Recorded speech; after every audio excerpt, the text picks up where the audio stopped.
Om Vakratunda Mahakaya Suryakoti Samprabha Nirvignam Kuru Me Deva Sarvakaryeshu Sarvada Om Shri Mahaganapataye Namaha Om Shri Gurubhyo Namaha Harihi Om Sadashiva Samarambham Shankaracharya Madhyamam Asmadacharya Paryantam Vande Guru Paramparam Asmad Gurubhyo Namaha श्रुतिस्मृतिपुराणानामालयं करुणालयं Namami भगवत्पादं शङ्करं लोकशङ्करं शङ्करं शङ्कराचार्यं केशवं बादरायणं सूत्रभाष्यकृतौ वन्दे भगवन्तौ पुनः पुनः ईश्वरो गुरुरात्मेति मूर्तिभेदविभागिने व्योमवद्व्याप्तदेहाय दक्षिणामूर्तये नमः श्री मेधा दक्षिणामूर्ति स्वामिने नमः।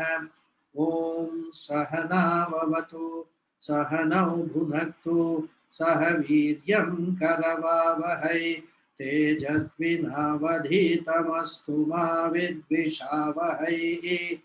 ओम शांति शांति शांति। हरिः ओम श्री गुरुभ्यो नमः। हरिः ओम। Namaste once again to all of you. Namaskaram. Namaskaram. And again requesting all of you to please mark your attendance in the chat box if you have not done so. It's a humble request. So then now we will get on to the subject.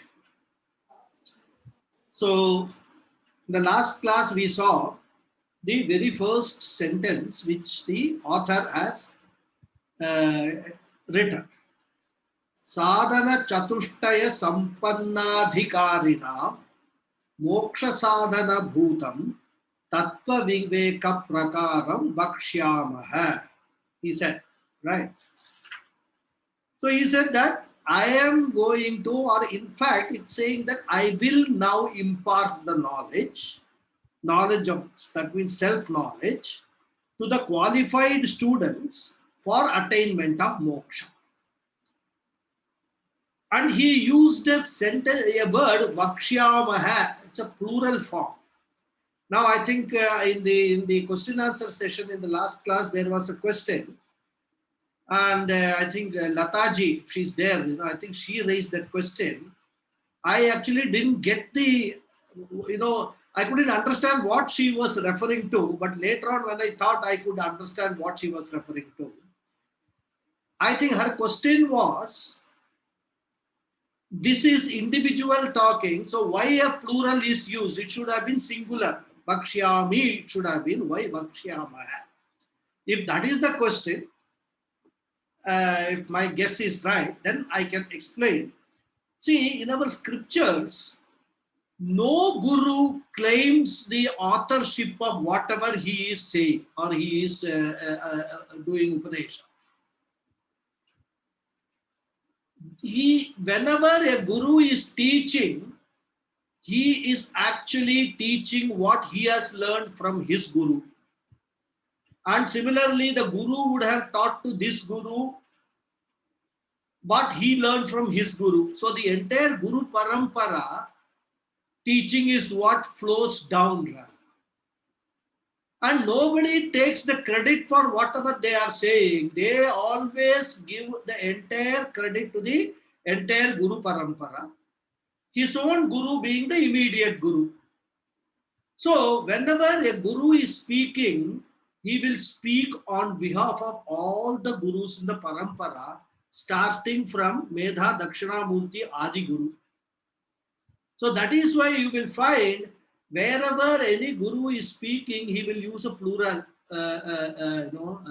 bahuvachan. Vakshyamaha, he will say. You can find this in Gita also. In so many other scriptures, you can find Vakshyamaha, right? So this is the reason why they always use a plural form, not a singular form. They don't claim, oh, I am the one who has done. No guru will claim. So that is the reason why this Vakshyamaha is used. If that was the question which was raised in the post session, that is post talk session, then this is the answer. If there were, if it was, that was not the question. The other question I think was what was the dhatu, right? It's a bru dhatu, future tense, right? So that also you can note. So now that he has said, I am going to teach or I will be teaching this moksha sadhana, the means for attainment for moksha, to the qualified students. The immediate question is, who are those qualified students? What kind of a qualification or virtues are required for one to understand or one to even enter Vedanta? That question is an obvious question which will come in one's mind. And more than that, one will have to then assess whether I am qualified enough to actually get into Vedanta or not. This will be the second corollary question which will come in everybody's mind. So here what we have to understand is this entire teaching, not only here, in most of, in fact almost all of our scriptures are in the form of a dialogue between the guru and the shishya, the teacher and the student. The guru will give one statement or convey one idea. Based on that, the student will ask a question. Then the guru will reply to that question. And based on that reply, one more question the student will ask. So like that, the entire teaching is in the form of a samvada between the guru and the teacher, guru and the student. So here also, this entire Tattva Bodha is in the form of such a samvada, such a dialogue between the guru and teacher. Even though the author has not said what are the guru's words, what is guru saying, what is the student saying, because in Bhagavad Gita and all we see Bhagavan Uvacha, Arjuna Uvacha, all that, so we clearly know this is being spoken by Lord Krishna, this is being spoken by Arjuna and all. But here the author doesn't make it very clear. But from the context, we can attribute what is being spoken by the author and what is being spoken by the student. Because most of the cases, whatever are there, sentences are there as a question is coming from the student. And that which is not in a question form is the answer given by the guru. So we will know as we progress, we will know which is the question and which is the answer. Right? If we want in our mind, we can say, whenever the guru is speaking, we can say Guru Vacha, and then Shishya Vacha, that we can put it in our mind. It's not necessary because we can know that, right? And this dialogue form is a very popular form of teaching. In fact, in olden days, even some Western philosophers used to use this dialogue form. It's a very, very traditional, ancient form of teaching, this dialogue. And the reason being that whenever we are learning something, lot of questions will come in our mind.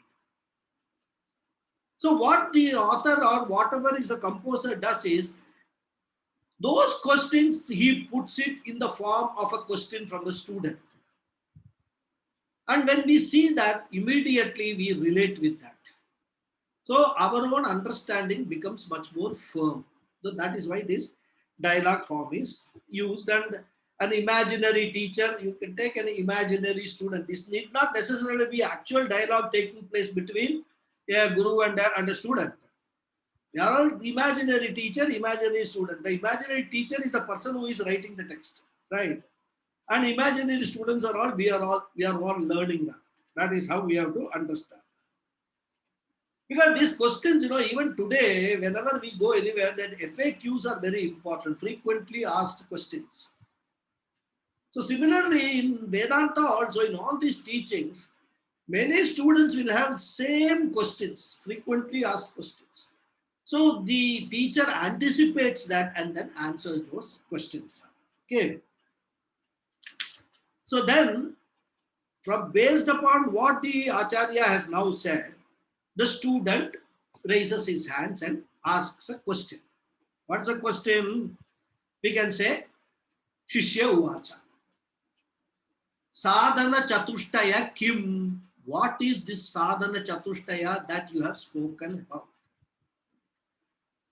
I'm sure that all in our mind also the same question would have come.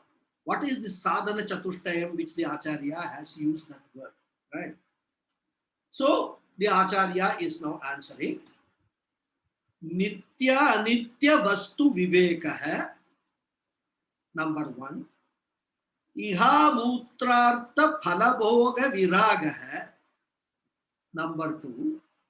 Shamadhi Shatka Sampattihi. Number 3. Mumukshutvam Cheti. Number 4. So he is saying this sadhana chatushtaya. Chatushtayam means 4. Sadhana means the means to achieve or the qualifications you can take here in this context, the qualification. The 4-fold qualifications that are required for learning of Vedanta are what? First one he says, Nitya Nitya Vastu Vivekah. Let us see what does that mean. Nitya means permanent. Anitya means temporary. This we know the meanings. Nitya, Anitya.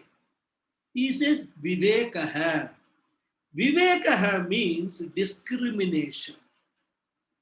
That discriminative knowledge or clarity in thinking. First requirement is required to come to Vedanta. Most important virtue in life is freedom from muddled and confused thinking. That is very, very important. For success in any field, your thinking must be very, very clear. There are some people always confused, anything you propose to them, they will start looking at whether it can be done this way or that way. If I do this way, this will happen. If I do that way, that will happen. And they will never ever be able to come to any decision. Muddled thinking. Too many things they will start thinking. But when you come to Vedanta, the first qualification of why Vedanta, any success in any field in life, clear thinking is very much required. We have to discriminate between what is right and wrong, what is useful, what is not useful. This is very, very necessary. And in the context of Vedanta, what the author is saying is, what is permanent and what is impermanent, this discrimination you must first have. That is what he is saying, right? So the clarity in thinking one must have. In fact, Adi Shankara has written a text called Viveka Chudamani.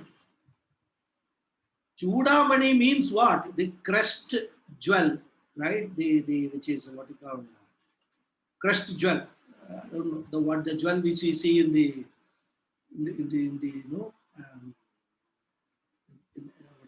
what's that called? Kiridam of Crown. Crown.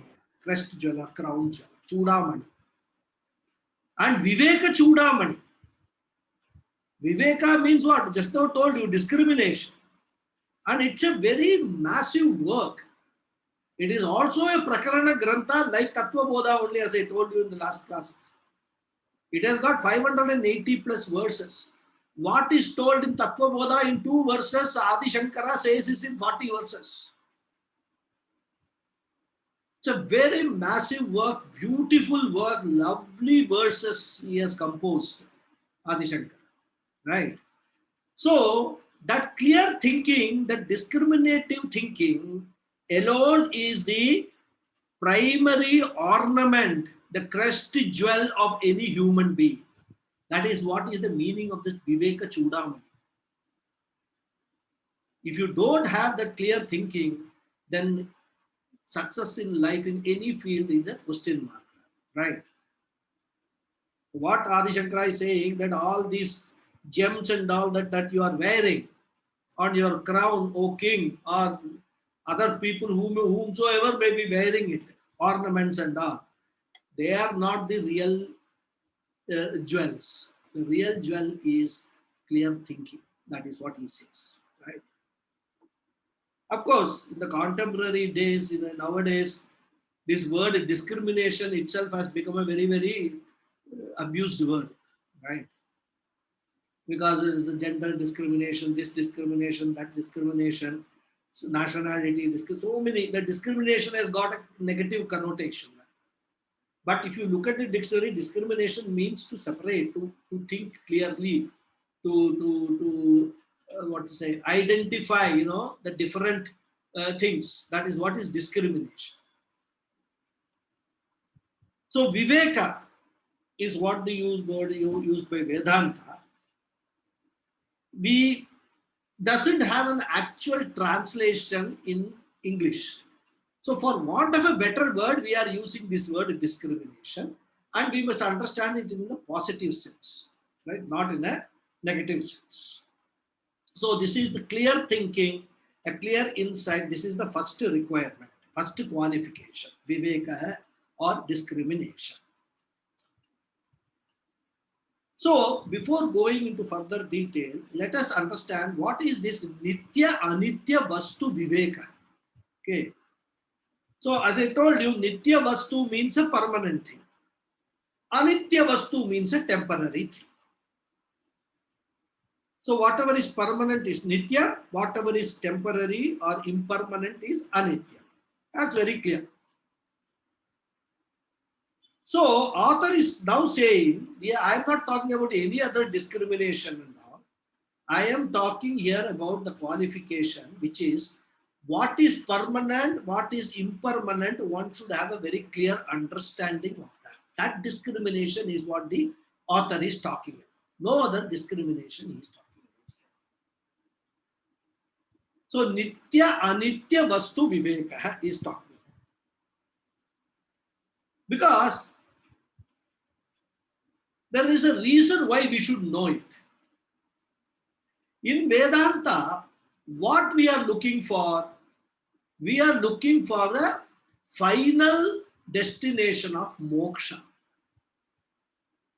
And moksha means what? Happiness. Permanent happiness, which I have told earlier in the introductory classes. Permanent happiness. And what Vedanta says is, you can get permanent happiness only from a from a source which is permanent. You cannot expect to get permanent happiness from a source which is impermanent. Basic logic, isn't it? From a temporary source, you can get temporary happiness, no doubt. But if you want permanent happiness, you will get it only from a permanent source. So, the first thing that you must understand is what is permanent and what is impermanent in this entire cosmos. So, that is the first lesson we have to learn. The whole life we are looking for securities, isn't it? I want to secure my present by doing so many things. I want to secure my future. I want to secure the future of my children.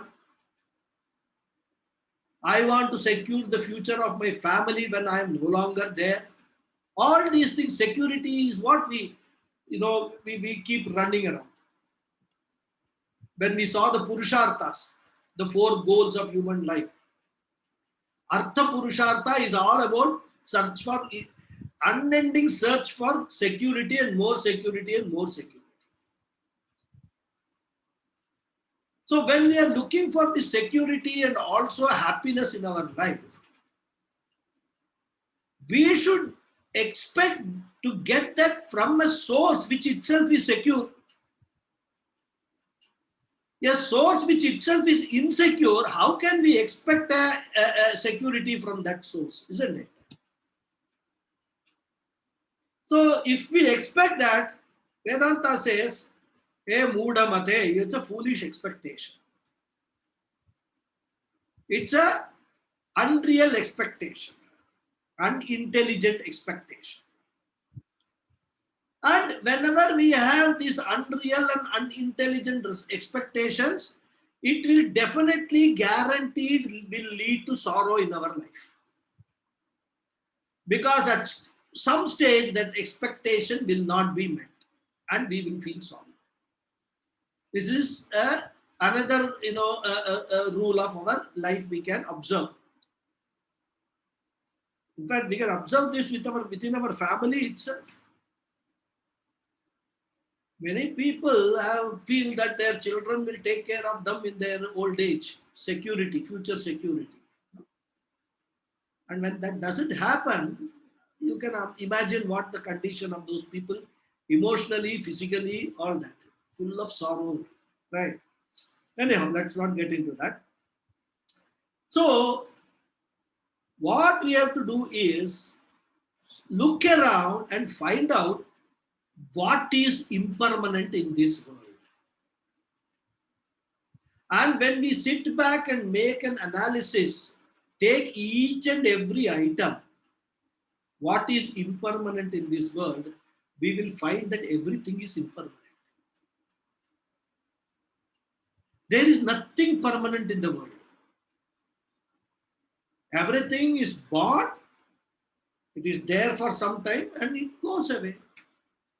Whether it is an object, whether it is a living thing, whether it is a plant, animal, human being, this body-mind complex, not permanent. So when we make this analysis, there is a big question in our mind. This author is talking about permanent and impermanent. But if I sit back and rationally analyze, everything is impermanent. So is there something really called permanent? Or it is just some imagination, there's something called permanent. So this question will come in our mind, right? With regard to people, with regard to, most importantly people, because our expectations are all, if you actually look at it, most of it is from people. From nature, we have no expectations. We never try to change the nature. Nature in the sense I am talking about the flora and fauna. There is a tree with green leaves. We will never try to make, I don't like green color. I want to make it into some different from, pink color. We will not try to do that.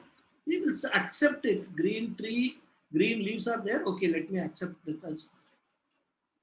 The sun is rising from the east. We will not say, no, I don't like, I will now do an experiment to make the sun rise from the north. We will not do that. We let the nature as it is. We have no expectation from the nature. Maximum, you can say, okay, we expect the rains to come during correct time, the right time, or the summer seasons to change. And nature does that. Unless we interfere in order to change that in terms of all this global warming and all, nature, it delivers what it is supposed to deliver at the right time. The problem comes only with the human beings. We don't accept the human beings as they are. We always want to change the other person, be it husband and wife, be it parents and children, be it boss and employees. We keep on trying to change without understanding that you cannot change anybody or anything. They're all part of the same nature's what you can call system only. You can't change the swabhava of anybody. If anybody has to change his nature, he has to do it on his own. Maximum you can do is tell him or her that this is not good and it is creating a lot of problem. If possible, please change your habit or your approach or your attitude, whatever it is. Otherwise, we cannot change anything. So what I'm saying is, when we are looking at everything in this world and we find everything to be impermanent, in order to make them permanent, we try to make those changes, and which also are, those changes are also, we will, even if we succeed, it will also be impermanent change. Somebody is saying, I love you, I love you. Will that I love you continue forever? You can answer the question yourself, right? So the problem of impermanency is not with the world. That's the nature of the world, nature of everything. Problem of misunderstanding is our problem. We take this world to be permanent and then have all sorts of wrong expectations. And when that doesn't happen, we are into miserable situation, right? So permanent happiness or permanent security cannot come from an impermanent source. This is the first one. And an intelligent person will seek a permanent happiness only from a source which is permanent. And he may seek temporary happiness from a temporary source. No problem with that. As long as you are seeking happiness from the objects of the world, knowing fully well that this is only temporary happiness I am seeking. I know that this is not going to last, but it's okay. I am accepting temporary happiness.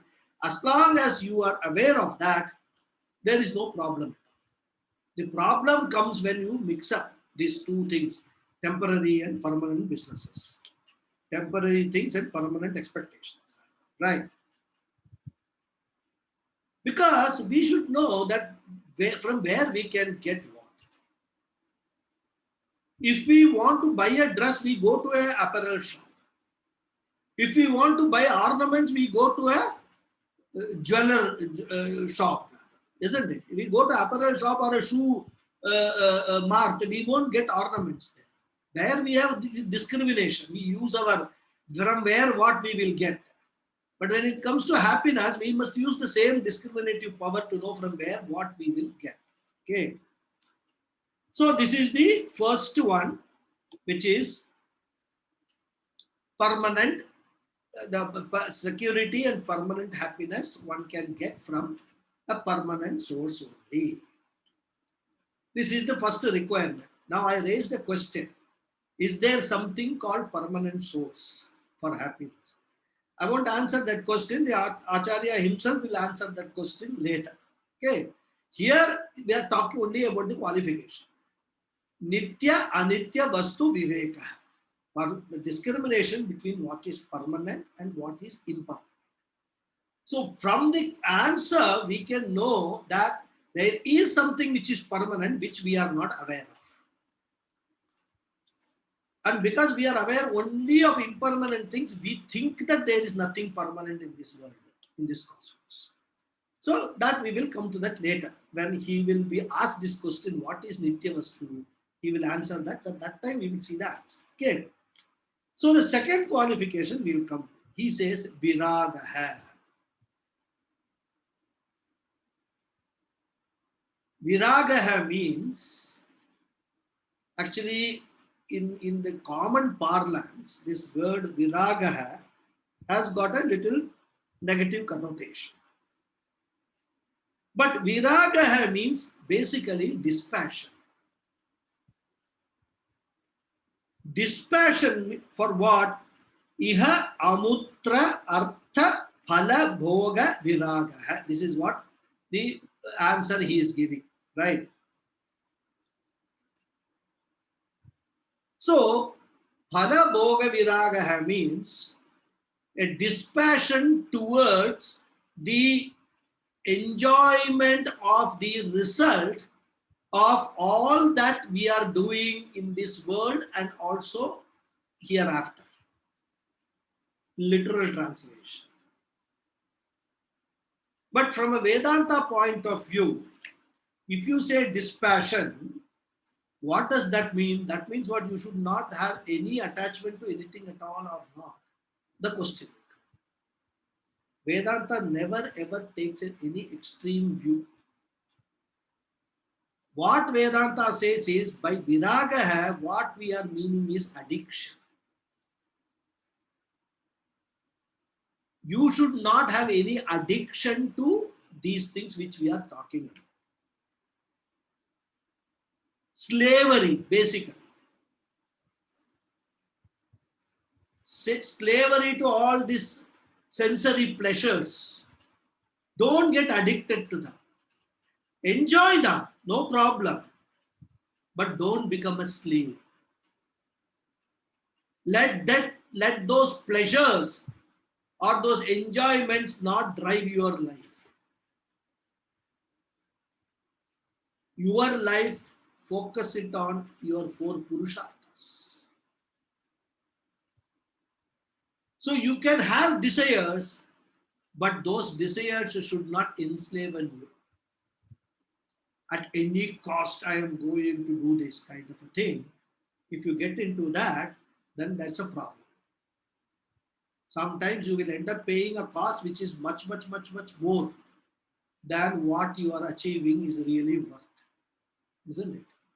So here viraga, we have to understand, not dispassion does not mean that being a jadam, that's to say without any emotional attachment to anything, doesn't mean dispassion. Dispassion here means an overly emotional attachment, slavery, an addiction to certain things. And there are people, because we have seen enough and enough people who are addicted to this and how their life is, they make their own life miserable. Also, we have actually experienced or seen, right? Because any type of addiction or slavery causes a stress in the mind. A person who is slave to an addiction never can clearly think. His discrimination powers will be very low. He will not have viveka. That is a truth, rather. It's a fact which we have all experienced, right? So viraga, basically we have to understand, is freedom from slavery or addiction to anything. Have everything in your life, but don't become a slave. Okay. Because that's why I said we have to be very careful in understanding this. Many people say dispassion means controlling the mind. How do you actually not control your mind? Vedanta doesn't advise that. Because if you keep on controlling your mind, what will happen is, over a period of time, the stress will keep on building up and it will come out in an explosion. So we should not understand this as controlling the mind is viraga. Managing the mind. Don't become a slave to your mind. Direct the mind to where you want the mind to go. That is what is. We'll talk about that later in more detail when we come to Shama, Dhamma and other qualifications. So we have to understand, you can have desires. Viraga does not mean suppressing the desires, but not becoming a slave to those desires. That is what it is, right? So mastery over the mind we have to gain, and the sense organs, and they have to be carefully regulated. That is what is viraga. Because Vedanta scorns at any type of addiction or slavery, especially to sensory pleasures, right? It doesn't advocate complete avoidance, but at the same time, overindulgence it advises against. So Vedanta, or the author, is not against sense pleasures, we must understand, but he is against the addiction to these sense pleasures. And he divides these sense pleasures into 2, Iha Artha and Amutra Artha. Iha Artha means they are the sense pleasures which are available at this present time, in the current times. And Amutra means sense pleasures which would become available in future, in different time and in different place. One can also say, take that sense pleasures which we will get after our rebirth in another body. Because many people have this over attachment to all these punya karmas also. That is also Vedanta's concept. Dharma is a purushartha. But too much of punya means what? You want to have a very pleasant life in future. And you are over-indulged, you have become addicted to this dharma purushartha. Vedanta says don't do that. Because the approach of Vedanta, the goal of Vedanta is that you must neither earn punya nor you must earn papa. That is the goal. If you keep on earning punya, rebirth is assured. The only way you can avoid a rebirth is by neutralizing all your punya papas. So at some stage, you should stop earning both punya and papa. So we will discuss all that as we go along, right? So iha artha and amutra artha, right? Amutra is different time and different place you can take it, right? And human beings are obsessed with both of these things that we know, right? Building castles in the air is a very favorite pastime for many people. In fact, Swami Paramatanda gives an example. There are people who will start worrying. What will happen to my child when he get admission in very good university? After that, whether he will get a very good job, will he get a very good wife? All this they will be worrying. The child is only 2 years old. So this is the obsession they have got with the future of the child. They keep thinking about 40 years, 30 years hence. And then keep on, doing everything with that goal in mind. This is what is obsession or addiction, right? So this is what is viraga. We must understand. Not having any obsession with the results of whatever we are doing. And that is when we come to karma yoga, we will understand this more, more detail, right? So this is the second qualification, viraga. The third qualification he said was samadhi shakka sampattihi. A very important qualification. Excuse me.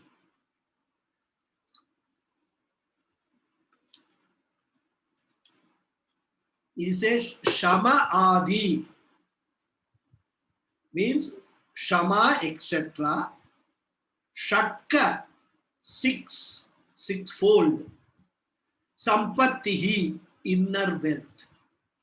Sampattihi literally means wealth, but here the reference is to inner wealth. Wealth which is a unseen wealth. We can only experience that. The inner wealth. So Shamadhi Shakka Sampatti is Shama etc. Now what does this Shama etc. means? The Vedanta teachings talk about 6 qualifications which one has to acquire. They are very much necessary for the purposes of systematic study of Vedanta. What are they? We will see, right?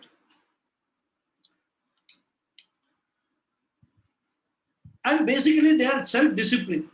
Nothing, very exotic or anything. All of them are relating to some kind of a self-discipline, right? And there are 6 components. They're called Satka Sampatti. So Shama, Dama, Uparama, Titiksha, Shraddha, Samadhanam. These are the 6 disciplines which Vedanta expects from all the students. That is what is Shama Adi. That Adi Padat, all this will come Dama, Uparama, Titiksha, Shraddha, Samadha. So this is the third qualification which has got 6 components. Samadhi Shakka Sampattihi. we will not go into this detail now, because later on the author is going to deal with each one of them in detail. So you just know at this stage, Shama Adi Satka Sampatti means what? Shama, Dama, Uparama, Titiksha, Shraddha, Samadhana. 6 self-discipline components is that. That is what a Vedanta student should have. When we see in detail, we can then assess, do a self-assessment, how much of what we have got. Okay. Then the 4th qualification he talked about was Mumukshutvam. Mumukshutvam, we have seen this word in the opening prayers, right? Mumukshunam hitartaya Tattva Bodha abhidhiyate. We saw that Mumukshu word. So Mumukshutvam means a desire for moksha. And what is moksha? The moment I say moksha, the 5-fold benefits, Jignasa Nivritti, Vidyananda Praptihi, Karpanya Nivrittihi, Aghata Nivrittihi, and Dakshata Praptihi should immediately come to your mind. That is moksha. Definition of moksha for Vedanta purposes. We are not talking about going to Vaikuntha Ekadashi, this Swarga Vasal business now. That is not moksha for us. That is not the moksha which is talked about in the Vedas. Those are mokshas talked about in the Puranas. Puranas are all much, what we say, junior texts rather. Not for people who have come to Vedas. They won't be referring to Puranas. So that is not moksha. For us, moksha means a desire for freedom, desire for liberation, a desire for those 5-fold benefits of this Vedanta. That is how we must understand this word moksha, right?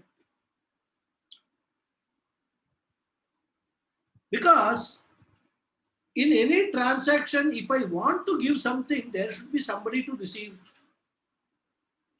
Isn't it? The Vedanta is not bit notice that you stand in the corner of or in a restaurant and then keep distributing to all Tom, Dick and Harry. Vedanta is very particular about the people to whom this knowledge should be shared. So that is why this Mumukshutvam is one of the qualifications. Unless you have that desire for that moksha, it's a different thing that people may not first understand what moksha means.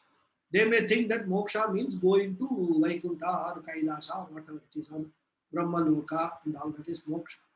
That's fine, because that is how they have been brought up, that is what they have been told.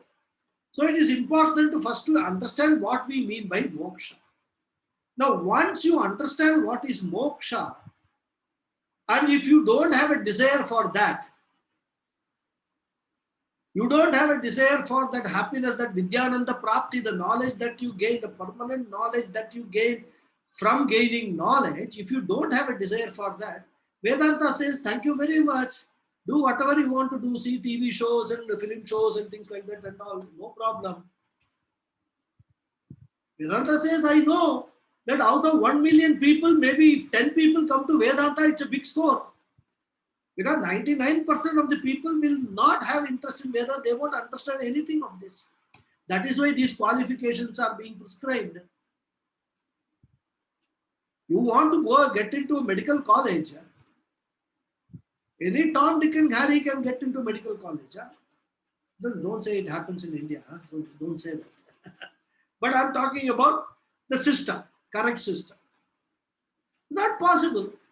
You have to have certain qualification. You have to have passed certain examination, pre-qualification examination, certain basic knowledge of the science subjects and all you should have. Then only you will be admitted. And just imagine how many people pass out of school and how many people get admitted in medical colleges. Just imagine calculate the proportion. Same case here also in Vedanta. There may be 100 people coming to Vedanta, but people will not stick to Vedanta because they don't have this mumukshutva. This qualification is a very important qualification. So that is why this is being talked by the author right in the beginning itself. If you don't have mumukshutva, you can as well, leave the class. And this I have seen. People all come to Vedanta, but it is very difficult for them to digest what is being taught here, because what is being taught they have never ever even contemplated in their mind. So that is the knowledge. In fact, this knowledge was not given out earlier to people in general. This was given only to individuals or sishyas who would actually go to a guru and take all the vows that the shishya is supposed to take, and he has to learn it in a very traditional manner. Just like what happens in Shankara Matams. The Shishya Swikaram itself is a very big event. You can't just go to Adi Shankara Matam and learn Vedanta. They won't admit you at all.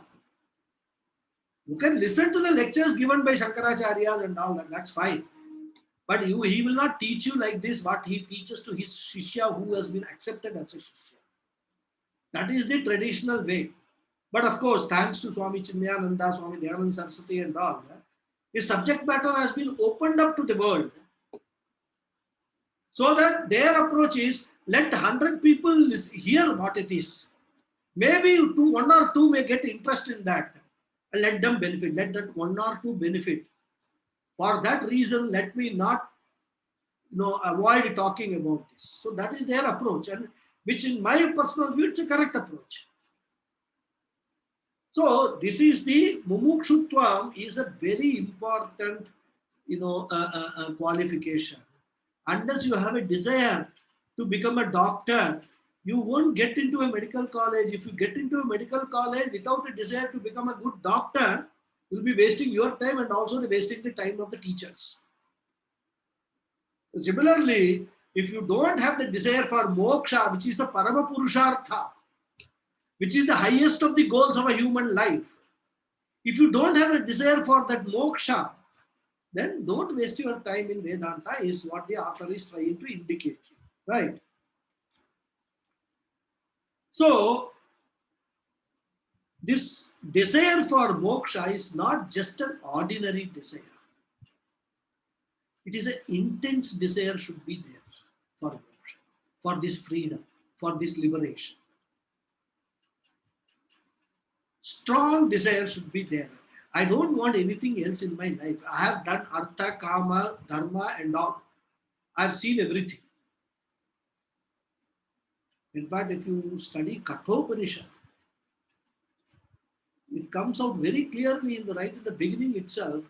This small boy Nachiketa, he discards everything which Yamadharma Raja is offering him as an incentive to wean him away from this Atma Jnana, from this Brahma Jnana. You can say that Yamaraja is actually testing him. He even offers him to make the Chakravarti of this entire 14 worlds. Nachiketa says, you keep all the Chakravarti business to yourself, but please answer my question which I have asked you. Same question he is asking after death, whether something survives or not. Same question he is asking. In other way of understanding, whether there is something nitya, anitya in this world. That is what he is asking. So, this what is a strong desire for this freedom, for this liberation should be there in the student for him to come to Vedanta and continue the Vedanta studies, right? And gain the knowledge. And of course, it says cheti. Cheti means it's just a conjunction. Cha iti means. So, these are the 4 qualifications which a student should have. So Swami Paramarthananda actually gives a very beautiful English translation of that. 4 Ds he talks about. What are the 4 Ds? Discrimination, dispassion, discipline and desire. 4 Ds. Discrimination is what Viveka hai. not viveka hai, dispassion is viraga hai, then discipline is what? The third one. What is that term? Viveka, viraga. Viveka hai, viraga hai. Then what was it? It's not coming to my mind. You said Samadhi Shatka Sampatti, Guruji. Samadhi Shatka Sampatti. Samadhi Shatka Sampatti. Six internal discipline or self-discipline, and desire is desire for moksha, freedom. So these are the 4 Ds you can remember as a qualification what a student needs or is required to have to come to Vedanta, right? From Tattva Bodha study, right?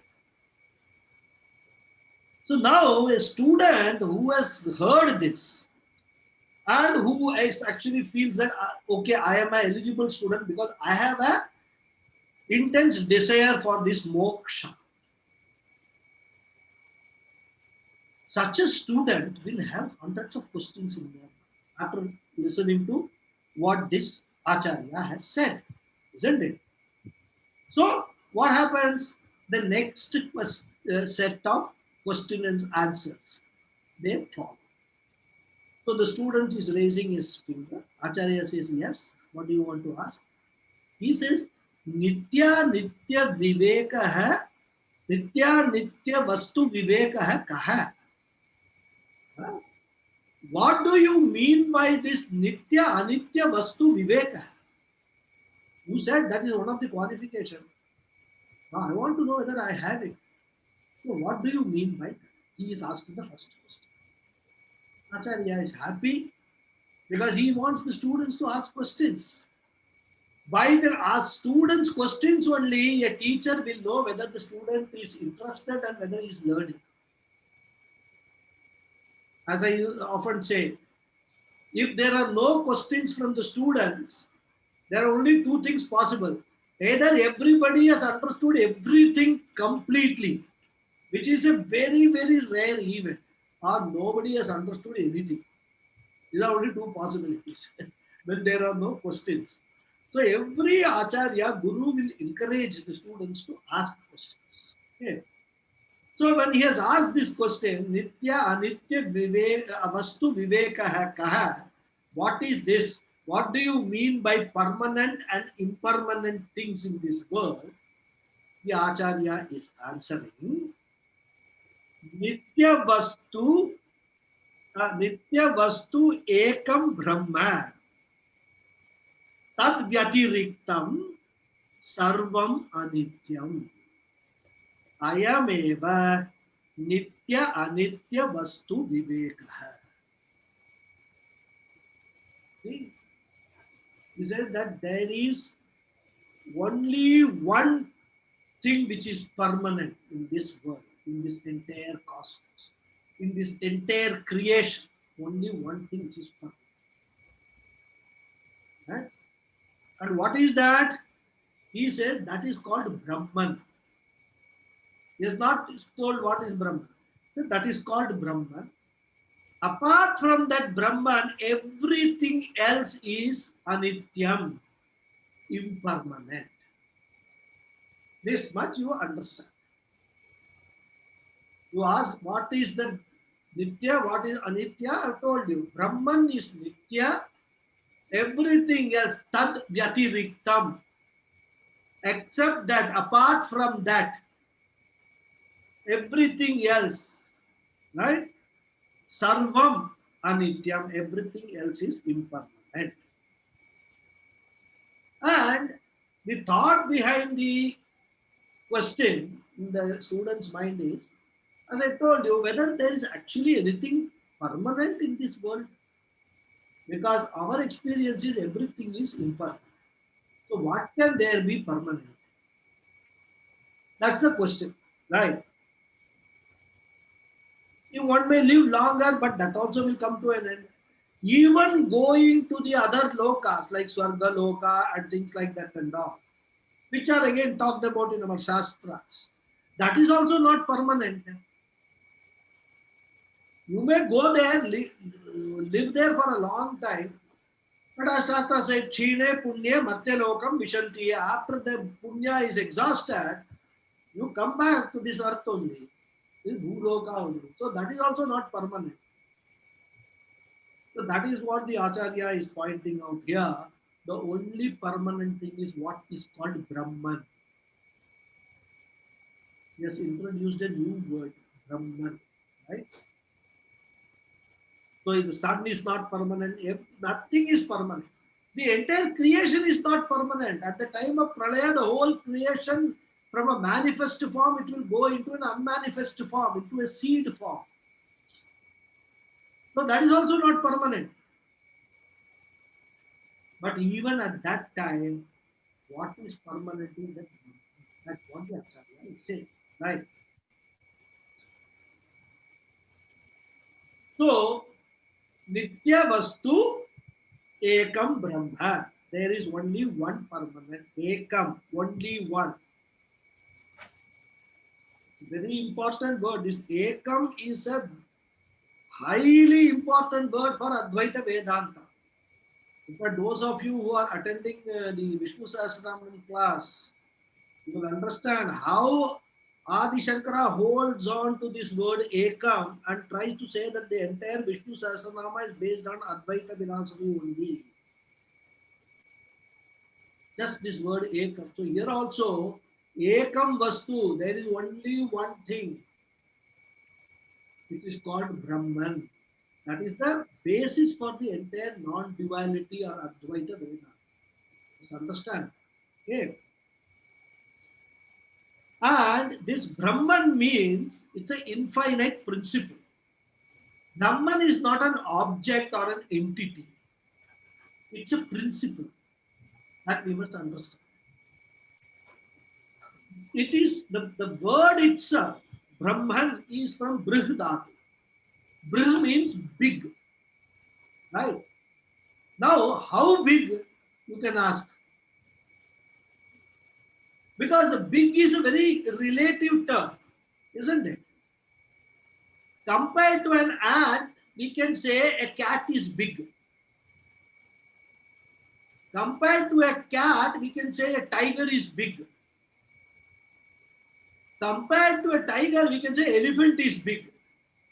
So big is a relative term. We have to compare it with something, we can say big. But when you say big, Brahman means big. Means how big? What are you comparing it with? There is no comparison for Brahman because it is Ekam, isn't it? So you don't have any comparison also. So how do you understand Brahman? Infinitely big. That is the logical conclusion. How big? Limitlessly big. Nothing limits this Brahman. It is there everywhere. Pervades this entire cosmos. Pervades everything, each and every object. That big it is. So this is the maximum we can imagine big about bigness, right? So that is that Brahman, right? So which means what? Whenever we are using the word big, we actually include two things. Basically, we impute a limitation, right? What kind of a limitation? Space-wise limitation and time-wise limitation we impute whenever we say big or small. Brahman is beyond this time and space limitation. This is how we get to understand Brahman. Time and space are within Brahman, and Brahman is beyond, outside this time and space. This is how we have to understand Brahman. So Brahman has been introduced, and let us stop here today. We'll continue in the next class. Okay, and say the prayers and any questions you can. Om Purnamadav Purnamidam Purnat Purnamudachyate Purnasya Purnamadhaya Purnameva Om Shanti, Shanti, Shanti. Harihi Om. Shri Guru Harihi Om. Thank you all very much. Thank you. Dhanyavadah. Your attendance. Thank you, Guruji. Thank you. Namaskaram. Namaskaram. Any questions anybody has? Thank you, Guruji.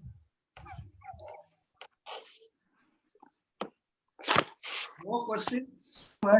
You had mentioned about 6 characteristics. Tatka. Huh. Can you explain it once more? Can you list them out so that I can write it down? Yeah, Shatka Sampati, just want the names, right? Yes, yes. Shama, Dama, Dama, Dama. Uparama, Sorry? Uparama, Uparama, Titiksha, Titiksha, Shraddha, Shraddha, Samadhanam. Samadhanam. Okay. 6. We will see each one of them in detail. Right. Author himself will explain what these are. Okay. Right. Okay. Thank you. Any question? Lata, any question? Namaste, Guruji. Thank you for explaining the Vakshyamaha. Thank you. Okay, thanks. And also, Sorry, last time it didn't strike me what you were asking, what your question was. no, I didn't ask the question properly, Guruji. No, not that way. I mean, sometimes this happens because later on only, then after the class, when I was thinking about the question, I said, oh, this is what he has asked. Vakshyamaha, why plural? Why not singular? Right? So Yes. that was later on I realized. Anyhow, thank you. Thanks to you, other people also benefit. This is the purpose of this question answer session.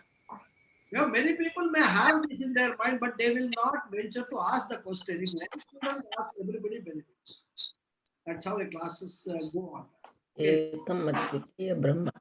Guruji, I have a question. I probably you would be explaining it in the future classes. How does one get the mumukshatva? Is it by self-effort or by God's grace or both? Both. You see, I mean, I'll just very briefly say, what happens is, according to our scriptures, everybody is in a spiritual path. Right? Somebody is ahead, somebody is behind. Like that, everybody is in the spiritual path. And how you continue the journey in the spiritual path, that in every janma, you are actually progressing some distance in the spiritual path by adopting all the spiritual sadhanas. So in the past janma, if you have actually done a lot of spiritual sadhanas, in this janma, and it is also there that every jiva is always looking for moksha only. Because moksha means what? Permanent happiness. Can anybody say, I don't want permanent happiness in my life? Nobody will say that. If you ask if everything is taken from you, tell me one thing which you want. Is I only want happiness. Nobody will say, I don't want happiness. I am very happy without being happy. That itself is a contradictory statement. So what happens is, each one of us are in a certain stage of this spiritual Journey. And what happens is, when you are actually coming and attending these classes and learning more and more, you are further progressing in the same spiritual path to another stage. And for that, Ishvara Anugraha is required, but Ishvara also will give Anugraha only after seeing your past record, isn't it? Yeah, Ishvara is not going to give you anything on his own. Ishvara is only karma phala data. But the karma phalam you have earned. That's why there is a story. Ramana Maharishi. Normally in our tradition they say that one has to get this knowledge from a guru, right? And one has to go through a process of learning. That is what everybody does. Rather, all Swami Shimyananda or the Dayananda Saraswati, all the other Mahatmas will say all have done that, right? But Ramana Maharshi was asked this question. You have not gone to any guru. How do you have this Vedanta knowledge? You know what Ramana Maharishi said? He said, what do you know about my past birth? Simple question, right? Simple answer. Because we must always remember, our life is not from our date of birth to our date of death. This is only one temporary abode that we are occupying in this body. We have to look at our life in its totality, where we are coming from, where we want to go. And in my view, it's a personal view, people who come to Vedanta and stick on to Vedanta are very near their goal. They must have run this marathon, and they are probably in the last 2 rounds or something like that of a marathon race. So that is why they are now coming and formally actually acquiring this knowledge. And when we talk about this knowledge, one of the most important thing is Chitta Shuddhi, which I have talked earlier. When we come to Karma Yoga, also when we discuss, Chitta Shuddhi is necessary. And Chitta Shuddhi we will not get in one Janma. We must have done lot of things in the past Janma, so that we have born in this Janma with very fair degree of Chitta Shuddhi, which at one stage has actually pushed us into this Vedanta. This the most exalted knowledge which is contained in the end of the Vedas, not even the beginning, end of the Vedas, Anta of Veda. So if we have got that, we can call it, the grace of Ishvara. Certainly grace of Ishvara is there. But Ishvara also will bless us only if we have earned those blessings. That's why grace we have to earn always from Ishvara, by doing all the right things in our life. So this 20 odd people today sitting, or all those people who are learning Vedanta seriously, I consider there are 2 types of people who come to Vedanta. One, they don't know what to do with their time. So, chalo, let us go and sit here and then listen to this. They take away nothing. Swami Paramathananda says, Chappal or Vedanta gone. Such people are there. They come to Vedanta. The others are those who appreciate or understand the value of this knowledge, and then suddenly realize, all along this is what I have been looking for, but I never knew that it is available in this particular place. Now I have come to the right place. I have now got my calling of life. Now I am going to continue this. This some people get. In fact, Swami Dayananda Saraswati says he actually had never any belief in Vedanta. In fact, he had a cousin with whom he was staying in Chennai. He was working as some typist or something. Swami Dayananda Saraswati in his Purvashrama I'm talking about. So this cousin was into this Vedanta and all, and Swami Chinmayananda's talks and all, he used to go and listen. And he used to ask Swami Dayananda Saraswati, you also come, why don't you come? He said, no, I don't have any belief in these things. I don't want to attend all these things, right? Then after a lot of persuasion, what the cousin told, okay, you don't come for Swami Chinmayananda's lectures, you at least get some books and read them. Then he started reading those books. After reading those books, he felt that all this is being taught in these books is all nonsense. So he threw away all the books. He says this Vedanta, this knowledge and all is nothing. It's all just people are making money out of this. That was Swami Dayananda Saraswati's view when he was 30, 31, 32 years old. Or maybe a little earlier, I don't know the exact age. And this is all he has himself told us in the Gurukula. I'm not making up these stories. Then what happened was, after a lot of persuasion, one day that cousin was successful in taking Swami Dayananda Saraswati to Swami Chinmayananda's lectures.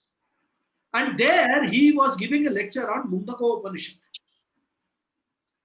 And when Swami Dayananda Saraswati started listening to those lectures, he says, I felt as if I have heard all these things sometime earlier.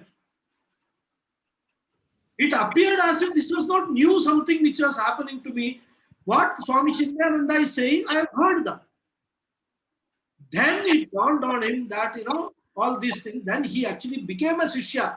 He got so inspired by that one talk of Swami Chinmayananda that he actually went and left everything and became a Shishya of Chinmayananda. He said, I want to learn everything about all Upanishads, Bhagavad Gita, everything. And you see from where he reached where. He has now got moksha, finished, that's all. No rebirth for Swami Dayananda Saraswati's Jivan. So, we don't know. We don't know in which stage we are. So, you can say that all these things have got a background. We are here today because of a background. And that background, because it has come to us, if we realize the value of this, and we will certainly continue, whether it is in this class or anywhere else or different guru, doesn't matter. As long as the guru is a sampradaya with, he is a traditional teacher. Because of this, so many neo-Vedantins have also sprung up in the world. They will give their own view of Vedanta. So if you are really serious, look for a guru who is a traditional teacher, who has actually learned from a guru who has come in the tradition of Adi Shankara and down the line. Then you can be assured of getting the right quality of knowledge. When the Shishya is ready, the Guru will automatically come. That's how you are coming. Also a part of the karma phalam only. It's all part of karma phalam. Everything just falls in line like a jigsaw puzzle. It's very difficult for us to rationally explain all these things, right? But they happen. Right? They happen with everybody. For some nimittam or there will be there for somebody to come and then stick on to this. And for me, Shobha is always the nimittam. Sorry? For me, Shobha is the nimittam always. Whatever it is, Shobha may be the nimittam or for your own, some other thing which you have been listening to so many things. So, you have been exposing yourself to. I mean, you have the quest. You have been searching for the right, kind of guidance. So that itself, that search itself, you can call it a nimittam. You land up here. Thank you very much, Guruji. That is why, this is a very complex subject. Karma, law of karma is very complex. But one thing is there, it works. That is what the confidence we must have. And when we see the law of karma, in fact, towards the end of this text, the Acharya talks about the law of karma very detailed. And I will give you a very detailed explanation of law of karma. Because without understanding law of karma, all this Vedanta understanding will be only half-baked understanding. You need to understand that. So anyhow, thank you very much. Okay, any more questions? Otherwise, we will close the show and continue next. Thank you, Guruji.